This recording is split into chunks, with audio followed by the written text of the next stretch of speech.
ជំរាបសួរអ្នកទាំងអស់គ្នាថ្ងៃនេះខ្ញុំនឹងមកបង្ហាញអំពីរបៀបប្រើប្រាស់មុខងារនៅក្នុង Page Up បាទក្នុងកម្មវិធី Web របស់យើង2021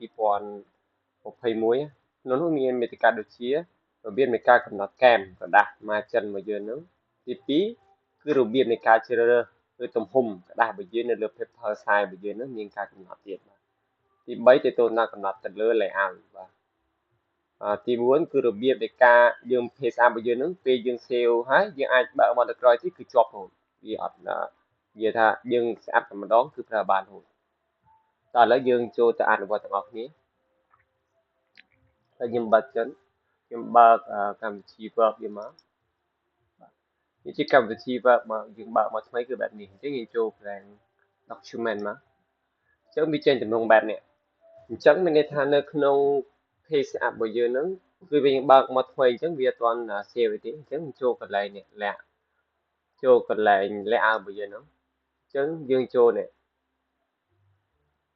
page up របស់យើងនេះចុចស្ដែងសញ្ញាព្រួយចូលមកបាទពេលចុចមកវាឈើមុខងារបែបនេះវាចេញជាមុខងារបែបនេះមានថានេះគឺ margin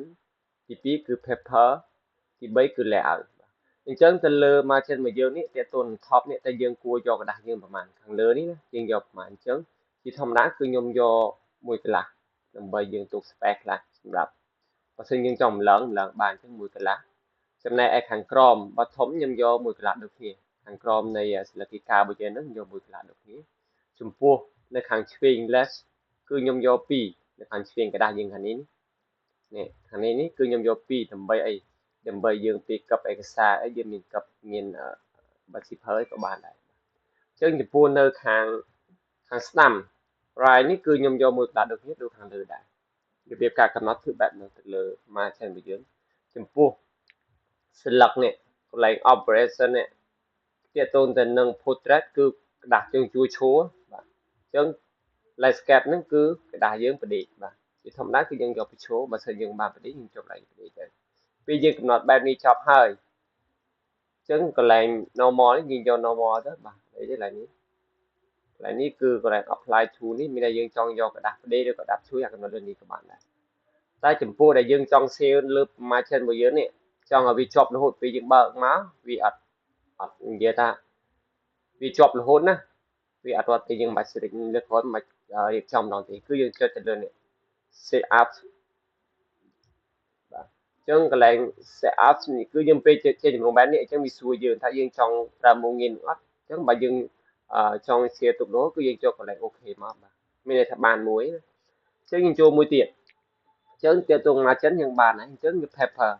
paper នោះទាក់ទងនឹង size បាទទាក់ទងនឹងsize กระดาษយើងថាយើងគួរយកអីទេជាធម្មតាគឺกระดาษយើងគឺយក A4 បាទ A4 យើងกระดาษយើង print ចេញមកណាយើង print ចេញមក A4 ចំពោះឡាយពេលយើងដាក់ A4 ទៅវារកកន្លែងទេសង់ទីម៉ែត្រហ្នឹង21សង់ទីម៉ែត្រនិង height ហ្នឹងគឺ29.7សង់ទីម៉ែត្រអញ្ចឹងអានេះមិនបាច់ទេអញ្ចឹងហើយកន្លែង operate នេះយកដូចគ្នាមក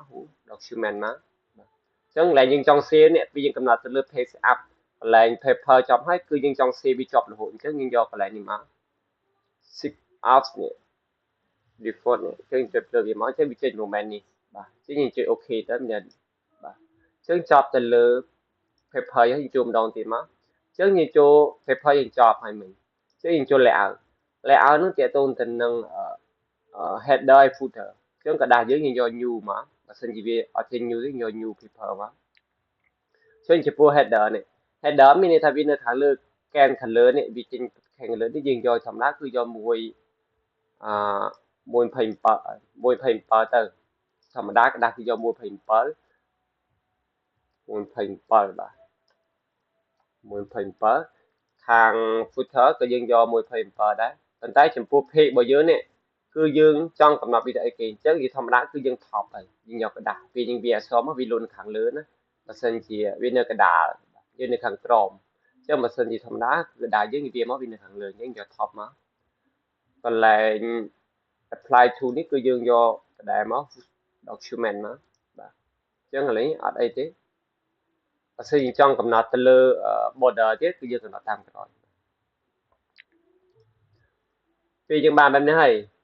អញ្ចឹងយើងចង់ឲ្យកระดาษហ្នឹងវាជាប់រហូតណា តែយើងឥឡូវយើងសាកបិទសិនថាវាជាប់អត់បាទអញ្ចឹងខ្ញុំចុចអូខេមកបាទអញ្ចឹងចុចយើងចុចពីរហ្នឹងចុចកណ្ដាលមកអញ្ចឹងយើង refresh ម្ដងអញ្ចឹងចូលបើកកម្មវិធី Word យ៉ាងវិញបាទទៅតែវាចេញមកដល់វិញយើងកំណត់អត់អញ្ចឹងខ្ញុំចូលកន្លែង layout បាទនេះវាចេញមកវា save យើងជាប់រហូតបាទនេះយើងកំណត់មិញហ្នឹងចឹងមានន័យថាការកំណត់របស់យើងគឺបានហើយបាទសូមអរគុណសូមជម្រាបលាអញ្ចឹងយើងតាមដាននៅវីដេអូក្រោយទៀតបាទសូមអរគុណ